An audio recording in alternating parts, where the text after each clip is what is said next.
এমন কিছু কিছু খাবার আছে যে খাবারগুলো আমাদের অনেক বেশি পছন্দ হওয়া সত্ত্বেও আমরা বলি খেতে পারি না, খাই না বা খেতে পছন্দ করি না, আর লোকলজ্জার ভয়ে আমরা বলতেও চাই না। এমন কিছু খাবারের মধ্যে অন্যতম হলো মুরগির গিলা, কলিজা, পা, যা কিনা আমার ভীষণ পছন্দের। সত্যিটা বলেই দিলাম, আমার কথা হালাল যে কোনো খাবার যা খেতে আমি পছন্দ করি সেটা দেখাতে আমার কখনোই কোনো বিন্দুমাত্র লজ্জা করে না। আসসালামু আলাইকুম, কেমন আছেন সবাই? আমার এখানে একবারে বেশি পরিমাণে কেজি করে মুরগির গিলা, কলিজা, পা পাওয়া যায়, যা কিনা কেজি দরে বিক্রি করে। আমি 1 কেজি পরিমাণ নিয়ে এসেছিলাম, চাইলে আলাদা করেও নেওয়া যায় সবকিছু। ওগুলোকে ভালো করে পরিষ্কার করে নিয়েছি।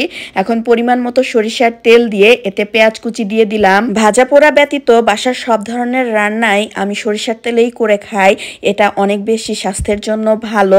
লবণ দিয়ে নিয়েছিলাম যাতে করে পেঁয়াজটা ভাজতে কম সময় লাগে।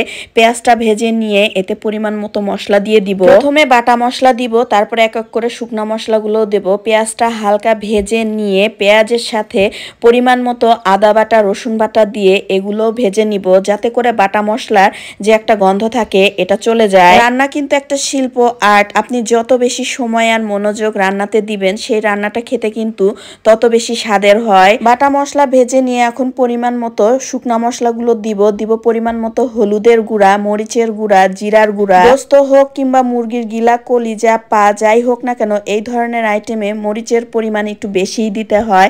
আর আমার বাসাতে তো এমনিতেই ঝালের পরিমাণ সবাই একটু বেশিই খায়। শুকনা মশলাগুলো দিয়েও ভালো করে নেড়ে চেড়ে নিব, আর সামান্য পানিও দিয়ে দিলাম যাতে করে মশলাটা পুড়ে না যায়। এখন ভালো করে কষিয়ে নিব। যে কোনো রান্নার মশলাই আপনি যত বেশি কষাবেন সেই রান্নার স্বাদটা কিন্তু তত বেশি ভালো হবে। যাই হোক, কষানো মশলাগুলোর মধ্যে আগে থেকে ভালো করে ধুয়ে পরিষ্কার করে রাখা মুরগির গিলা, কলিজা, পা গুলোকে দিয়ে দিলাম। মশলার সাথে এগুলোও কিন্তু আমি অনেকটা সময় ধরে ভালো করে কষিয়ে নিব, যাতে করে স্বাদও বেশি হয় আর মশলার যে কাঁচা গন্ধ এগুলো আর না থাকে। আমার মতো কে কে এই মুরগির গিলা, কলিজা বা লটপটির তরকারি খেতে পছন্দ করেন সেটা কিন্তু অবশ্যই কমেন্ট করে জানাবেন সবাই। মুরগির চামড়া যেহেতু তৈলাক্ত হয়ে থাকে, ছোটবেলায় মাকে দেখতাম মিষ্টি কুমড়া আর লাউ দিয়ে রান্না করতো, সেটা খেতেও ভীষণ মজার হতো। মশলার সাথে এই তো আমি কিন্তু ভালো করে ভাজা ভাজা করে নিয়েছি, চেরা কয়েকটা কাঁচামরিচও দিয়ে দিয়েছি যাতে করে ভালো একটা সুন্দর ফ্লেভার আসে আর স্বাদের পরিমাণও বেড়ে যায়। চাইলে এই পর্যায়ে কিন্তু অনেকেও সিদ্ধ করা ডাল দিয়েও লটপটিটা রান্না করে নিতে পারেন, তবে এক একভাবে রান্না করা খাবারের স্বাদ কিন্তু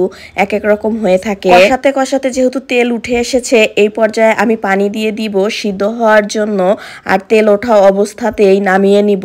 দেখতে কিন্তু ভীষণ লোভনীয় হয়েছে, আর আমার সবচেয়ে বেশি ভালো লাগে পা আর গিলা, যেটা খেতে হুড়ো অনেক বেশি পছন্দ করে। রান্নায় তেল উঠে এসেছে আর উপর দিয়ে আগে থেকে ভেজে রাখা কিছু বেরেস্তাও ছিল, সেটাও দিয়ে দিলাম। এতে করে স্বাদ কিন্তু আরো দ্বিগুণ বেড়ে যাবে। রান্নাটা কিন্তু আমার কমপ্লিট হয়ে গেছে। আজকের ভিডিওটা এই পর্যন্তই। ভালো লাগলে কিন্তু অবশ্যই একটা লাইক, কমেন্ট, শেয়ার করে দিবেন। সবাই ভালো থাকবেন, সুস্থ থাকবেন। আল্লাহ হাফেজ, টাটা।